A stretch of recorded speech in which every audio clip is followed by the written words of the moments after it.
Hi, this is Sam Greenwood for RunnerOnce.com making an Elite MTT video. Today I'm going to go over a group of hands I played in Triton Jeju. All of them were hands where I had pocket jacks at final tables. I previously made a video about folding pocket kings pre-flop. Now I'm making how to play jacks videos. You know, we're through the looking glass here. We're back to where we started in poker strategy content with the basics. So here the first hand we have is at the 30K 8-handed event number 5 in Jeju at the 30K final table. There's an interesting stack distribution here where you have two big short stacks, Kalen, David Peters, a sizable chip lead to a Martirosian, and then the gap between 2 and 7 is pretty small here, 6.8 million for Brandon, 4.8 for Winfred, only a gap of 8 big blinds. So generally, and if you look at these Triton payouts, they're quite top heavy.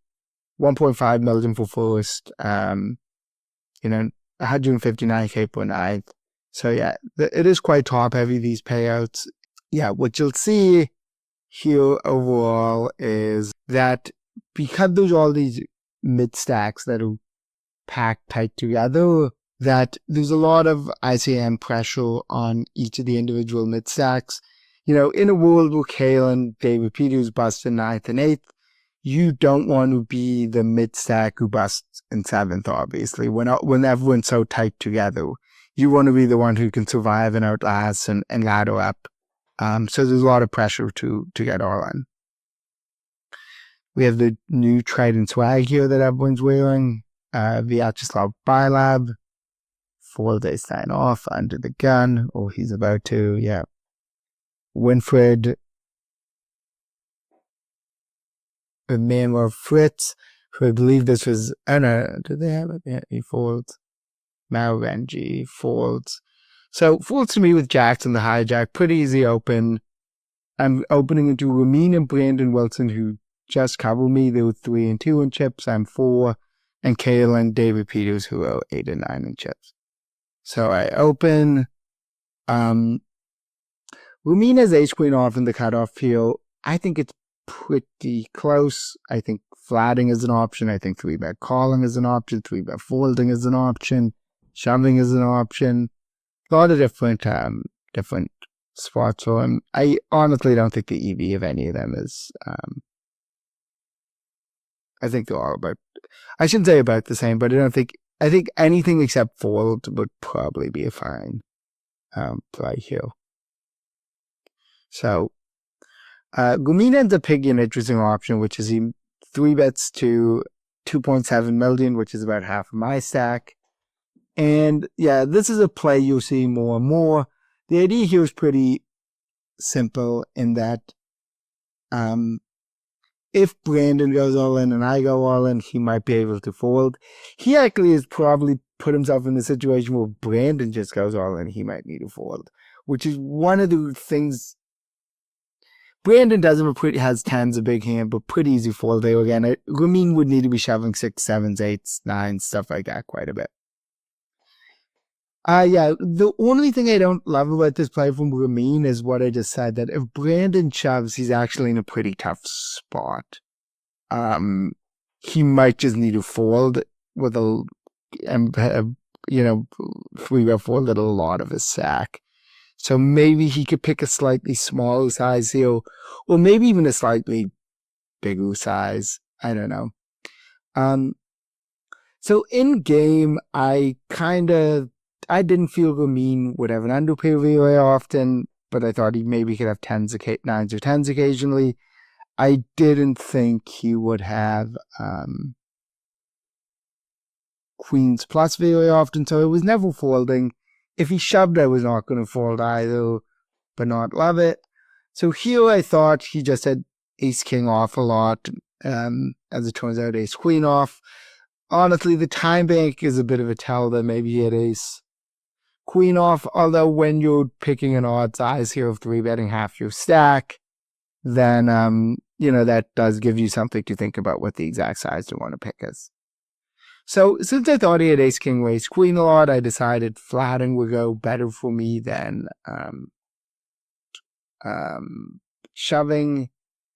Although my general point of these swats out, you need to be quite careful with these swats where you leave like half pot behind or quarter pot or third pot behind post flop, because you are not a equity calculator, you are not an ICM calculator. There's a lot of trickiness that goes on in these spots, and you want to make sure that the marginal EV you gain from like adding a 2-3 more decision points compared to the potential chance you might make some like giant blunder and fold a hand for like a half pot, for like a third pot shove when you have like 28% equity or something is really big. So you want to make sure you're that it's close. Here I felt confident because I thought, I don't think he's going to have an underpair that often. I don't think he's going to have a hand like, say, ace-5 suited very often. So because of that, I felt, hey, there are boards that are really good for ace-queen and ace-king, and those are boards you can sack off on or can get away from. So on the flop here, I was still more worried about ace-king than ace-queen. So I was reasonably happy with the flop. But again, he's never folding if I shove over his bet. So I thought, well, if a king or an ace rolls off now, I can very comfortably fold. So I'd rather sort of wait that out. And what happens here is, even here, if one of his pre-flop bluffs is, say, king-jack suited or king-queen suited, I'm in a lot of trouble. So he would need to maybe have a hand like ace-5 suited, maybe a hand like ace-jack suited or ace-10 suited. But then you start getting to a point where, like, well, now his pre-flop range is just a whole lot wider than I thought it would be. And then if it's a range that has ace-jack suited, ace-10 suited, king-queen suited, king-jack suited, 8s, 9s, 10s, then I probably just have enough equity pre-flop I want to just stick it in. So here, it is a spot where you just go, well, I'm losing to ace-queen if he has it, I'm losing to ace-king if he has it. Maybe he's bluffing 10s or 9s, although again, he didn't use the time bank on the flop, didn't use the time bank on the turn. I think if he did have a hand that was running some insane bluff or his bluff all in for 20% pot on the turn here, that he would maybe think about it. He seemed reasonably calm. So I was pretty sure I was folding the whole way here on the turn, but I just wanted to double check. Again, we talked with David Peters and Kale being short stack, so now I'm kind of in the short stack battle with them. If I fold, then I'm left with it. Yeah, so the thing that would have been tricky to say that in hindsight is like, if the flop were king high, then maybe I make a really bad fold, which is actually kind of what we were just talking about. That can get tricky, right? That if he had ace queen off and the flop were like, king 10-2 and I folded, or king 9-2 or something and I folded, that actually might be a very large mistake. If he just had ace queen off pure. So, and then if he had 10s pure as well. So it's a pretty tricky spot. I did make the fold. It did work out. Good for me. But yeah, those spots are tricky. And my general advice in those spots, that they're becoming more and more common, is so it means perspective, it makes sense to get into it because he can comfortably fold if there's a 3-way all in, or maybe just comfortably fold if Brandon called 4-bet shoves. So that dynamic is okay. From my perspective, if you want to kind of cooperate and get involved in these kind of crazy games, you need to be very confident about your opponent's range. And I would generally say, if you're in a post-flop spot, in those spots and you're unsure if you can fold, lean towards stacking off, because a lot of those times you go, oh, you know, in like wide range squats, you might go, oh, I have pocket eights and the flop is like ace 7-2 or something. Like, what are the odds that like pocket eights is good now? Like, well, your opponent might have a lot of king queen and queen jack and whatever, and then suddenly you have 25% equity and you need to call for half pot. So that's my advice there. Now we're going to look at some other pocket jacks hands at the final table of the 100K main event. So we have 8 left here. Artur is in the low jack with ace king off. He has, 99.3 million, which is 37 blinds. Alex, Boyka, and Nacho are the two shortest stacks here, 4.3 million, 3.3 million. And then Santosh, chip leader on the button with 15.9 million chips. And he falls apart to twos, and Wenji is another mid-stack with 10.1. I am, I think, third in chips at this point with 11.3 million. Pocket jacks, good hand. I think I need, against one of the other medium stacks at a big final table like this, especially a big final table with two of the other big stacks being unexperienced tournament players, I don't think I can sack off pocket jacks here. Pretty good flop for jacks, obviously. Whether or not I would check raise, get it in, depends on Artur's size and some other things, but I think with the heart, I have a little bit of backup. I can turn some straight draws. The only really bad turn cards for me were an ace or king, so I felt comfortable probably continue to slow play. I'll checks back. In equilibrium here, I'm sure the computer does a, ICM solver poker plays quite sort of cagey and trappy and gives up a lot of chip EV to prevent yourself from getting all in. So here I would suspect that the solver might check back a set on the flop, but definitely would check back aces, kings, and queens. I would guess out is probably checking back aces, kings, and queens a little less often than the solver here. So I feel pretty comfortable betting. Obviously, I have jacks, but I also have some hands like 7-10 suited, 5-7 suited, some sets, some two pairs, some bluffs, flush draws, whatever. And I can both get value versus like a pair of 8s or a pair of 9s or ace king high or ace 10 or whatever flush draws. So feel pretty comfortable betting there, especially with somebody who I think maybe isn't slow playing the flop quite as often as the solver would. The river is an interesting river. It's not great for my hand, but it's pretty good for my range. A lot of my turn bluffs will be flush draws. Now I have a flush a bunch. I will have boated up sometimes with sets and 9-6. I don't really think I have like a 6-7 or hand like that very often, but maybe I could. I decided to bet 2 million into about 3 million. I think this size is a little greedy from me, but I also think out might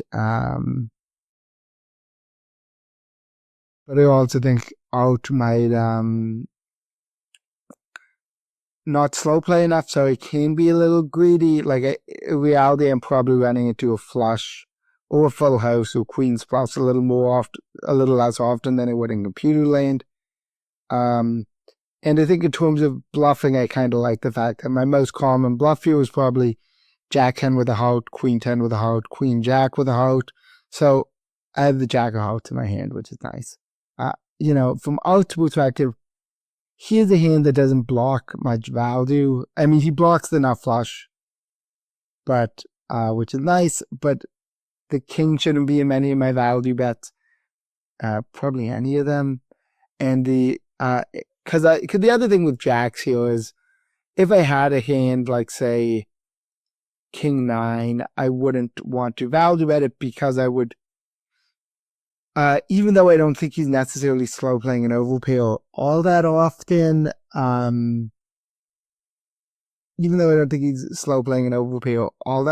here, He could slow play a 9 a little bit. He could check back the flop with a 9. So I feel more comfortable value betting jacks or 10s, or at least they beat a 9 or an 8, if he has those hands. So, yeah, so I think I get a little greedy on the river here, but I think it's a good exploit for most human players who might not have the frequency of computer slow plays.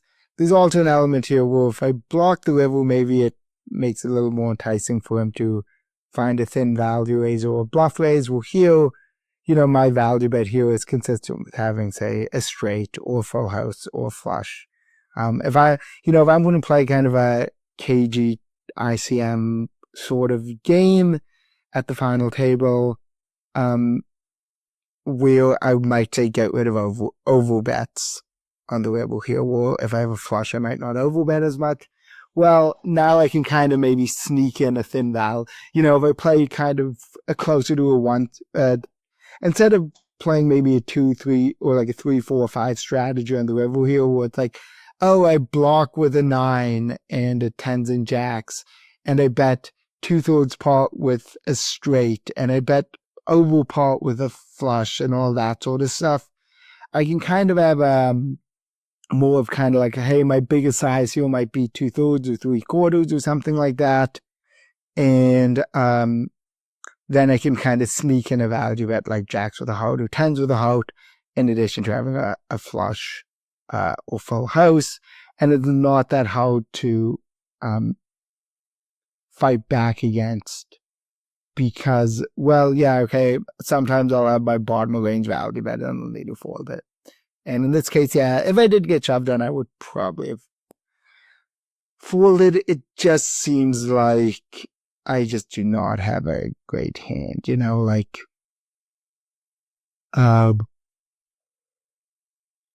I don't expect him to get to the river with too many jack-high flushes, so I don't beat too many value bets here. And I can't call just like, it's a bottom range value bet, and I can't just call a shove with all my value bets here.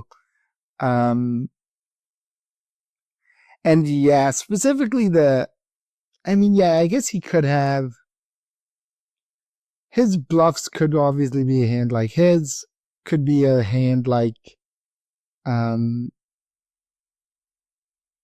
yeah, like any hand with a heart seems like a reasonable a reasonable bluff raise from him. If he did have a 9 or an 8, that would also be pretty tempting because he blocks 9s and 8s for me if I treat that size. If he shoved on me, I would have been pretty unhappy. I would have really hemmed it hard and thought about it, especially at a huge final table, but I probably would have folded. So now we're on to the next pocket jacks hand. I'll be back in a second. So yeah, you'll never guess what I look down at here when it's on me. But so now we are 7-handed. Clement Deng had busted, and actually a pretty interesting big pot was Jungleman, but that's out of the purview of this video. Nacho Santosh folds. Wenji raises the button with Queen Jack off. I have jacks here. I think it's close. I think flat calling is a reasonable play. I thought Wenji might be a little wide to open the button here. I think in the event I were to say 3-bet and he would shove and I would lose, I would still be left with, 5 million chips, still be in okay shape. Gap between us is big enough. But for a guy who I think might be opening a little too wide on the button. And, he's a little unpredictable. I had some people note that he was he had in some spots been a bit of a given off strength when he had aces and earlier in the tournament. So I thought maybe there's a chance something happened that allows me to hero fold one way or the other. But I felt pretty good 3-betting jacks here. Jungle wakes up in the big blind. 3 bets, called 4 bets, ace king.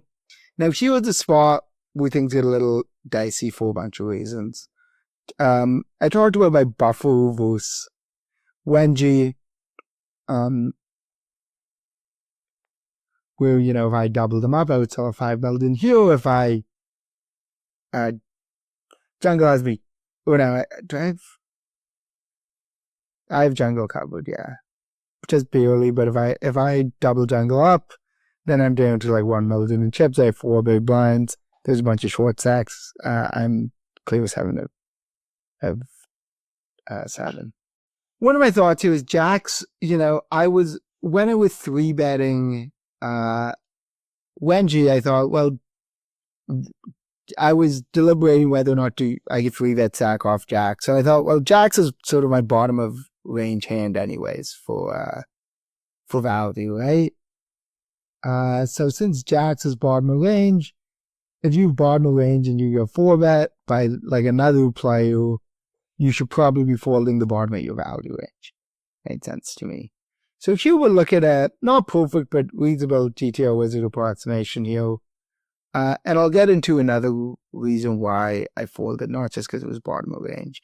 So here GTO Wizard mixes 3-bets with jacks, pure 3-bets, queens, 3-bets a lot of these offsuit aces.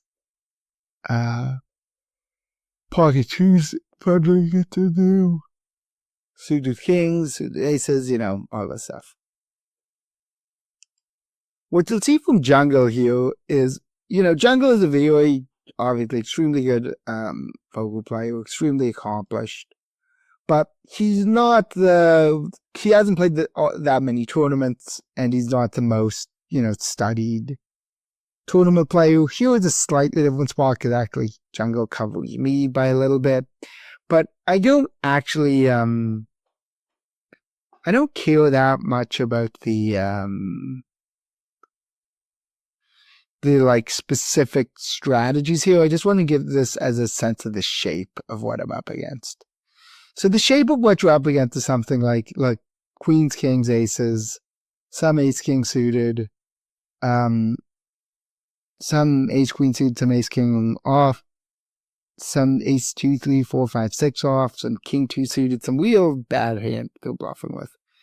And what it leads to is overall is when I fold and I back shove, Jungle calls he folds to my shove 2/3 of the time. If you compare that to an equivalent chippy VSIM here, which is what we're looking at now, button raise, this is 80 big blinds deep, because that's what you need to get significant 3-bet on our run here. He calls 2/3 of the time. So if Jungle is he understands how tournaments work, but if he's not, that studied and knows all the newest plays and tricks in tournament poker, it's just really hard to get to that sort of 4-bet folding frequency, where you're 4-bet folding 2/3 of the time here. The other thing I wasn't sure about, which it cuts both ways, is I wasn't sure what he was going to do with a hand like ace king off. I wasn't sure what he was going to do with a hand like pocket queens. So that makes it even harder, because if he is, say, 4-bet shoving, if he is 4-bet if his majority play, or if the play he always makes is with ace king off is 4-bet non all in, then it's even a lot better equity when I'm called with jacks, but it's a lot harder to get to the point where he's folding enough to make shoving attractive for me. And yeah, same thing here. If he is inducing queens and 4-bet, if he is inducing queens too, and 4-bet having ace king, and 4-bet non all in with ace king too, that might balance out enough too, equity wise. The other thing I wanted to talk about is somebody might suggest, well, could you call? The computer doesn't call here, but whatever. It's real poker. It's not computer poker. We're playing a real tournament for millions of dollars. My concern is that if Jungle is missing these sorts of hands, the two things going on here. One is, if jungle were to be 4-betting with these hands like king 3 suited, king 2 suited, and I'm calling a really tight specific range, kind of like a jacks, ace queen suited, maybe aces occasionally type range, that means that he should be shutting down quite a bit post flop. And if he's not shutting down post flop, if you say might c-bet a little too much, or like end up all in post flop a little too much, that also becomes a way where we're just kind of playing a big pot too often collectively and leaking EV to the rest of the tournament. So, I think my main takeaways here, one, I don't think I'm getting the fold frequency I'm getting with jungle that I want. I might have slightly better equity when called, but I don't think it balances out. I think I'm going to be putting in more money post-flop than I'm comfortable with, or that the computer might. And then finally, I think in a 4-bet pot, I'm going to just have a lot worse pot equity, because I'll be up against hands like ace-king, ace-queen, ace-jack a little more often, and be up against the ace-2, ace-3, ace-4, king-3 suited, king-2 suited type hands a little, not nearly as often. The other thing here we didn't talk about is, in the event that jungle shoves, this is difficult because I'm risking my stack here, but you still see we have a fold here. So, yeah, I thought it was a close spot. And then the other thing, his size. So in this one, it's 8.5 and 218. So that's like 2.1. And here I made it 1.8 and jungle made it 3.8. So actually, yeah, that's 2.1 as well. So his size is the improved GTO Wizard, or the one they use in the sim. Again, following the sim exactly is not what I don't think it's like the correct solve for this exact hand. I think, though, it helps illustrate my point here, which I'm a little unsure about jungle's range. I think his 4-bet non-all-in range will be stronger than the computer range, both because he won't be bluffing enough, and the hands he'll be bluffing with will be stronger hands. And I'm not tempted to call pre-flop or call post-flop. Sorry, I'm not tempted to shove pre-flop for that reason, and not tempted to call post-flop or call pre-flop for that reason. On to the next Jack-Jack hand. The final Jack-Jack hand here. So Santos shut lots of pot and is 5/5 with 3.1 million out.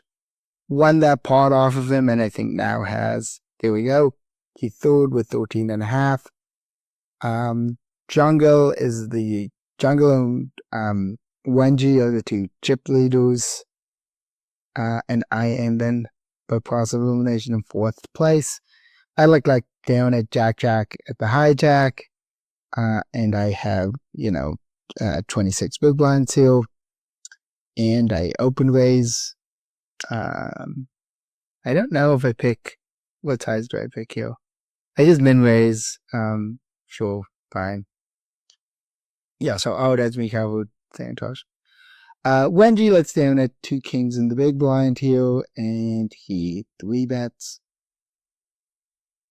He could play shoves here, 26, 27 is fine. Though, Ike actually told me after the hand, he asked if, he said, Jungle said that, why would I end up 4-bet shoving jacks here? Why would Sam shove jacks here into a polar range? I think there are a couple of things. If Wenji is supposed to be representing queens, kings, and aces a lot, why would you shove jacks into it? Wouldn't you rather shove like an ace-5 suited type hand? I think what's going on here is, though, yeah, they would get the bad news. He did the instant excited double check and calls, and I was like, oh man, I'm cooked. What happens here, though, I don't know how Wenji plays. He has made some, he had some loose and interesting plays at the final table. I don't know if he 3-bet folding, the big like Polo ace-2 offhand too. I don't know if he might 3-bet fold a hand like ace-queen. I don't know if he's going to say 3-bet call tens here. And you see this often with the computer where even for chips, a human mind is often kind of like, well, like, why would you shove this hand? You're only getting called if you're dominated. But the computer with low enough frequency versions of kind of odd hands, he'll 3-bet call 8-0 occasionally or whatever the dynamic is, then make you incentivize just enough to want to shove jacks. So that was one of the dynamics going on here, which like, I don't know if he would 3-bet call tens.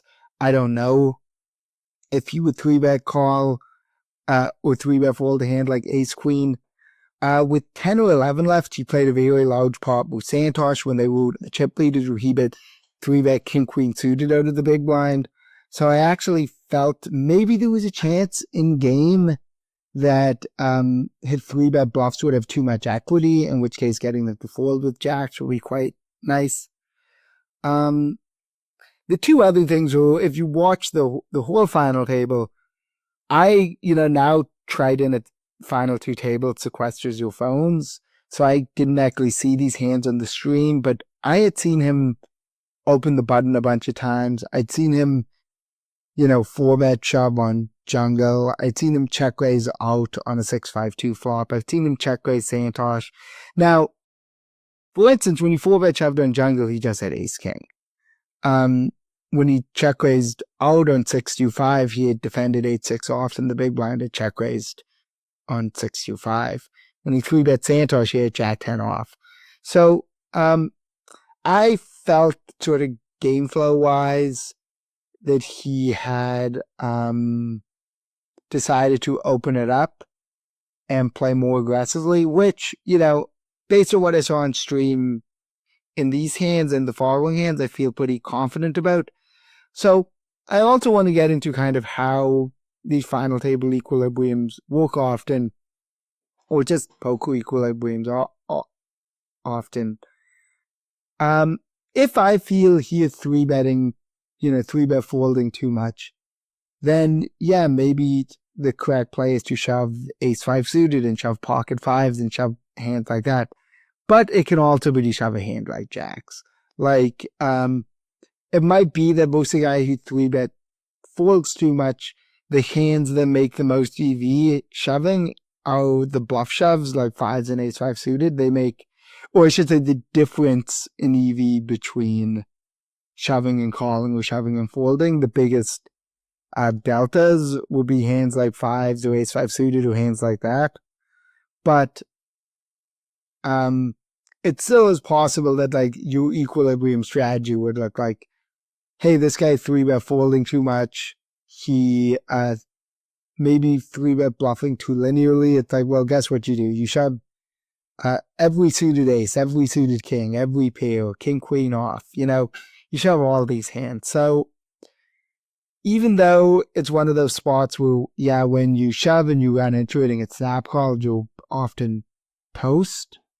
I felt I wanted a hand that, one, if he does 3-bet call a hand like jacks or tens, because I don't know how he plays, I wanted a higher equity hand, and two, I felt, yeah, maybe jacks are the right hand to shove here, or maybe ace-5 suited is a hand to shove here, but that doesn't negate the fact that jacks could also be a hand to shove here, The only times I really think you don't want to shove, say, maybe a hand like jacks or queens, is in like the exact spot of your opponent is aces or kings, like on like a satellite, or if somebody like, yeah, like a satellite or something like that, maybe, where you really need the ace block, or if you're like 6-bet shoving all in or something like that. But then the question might be, well, then what? That sort of stuff.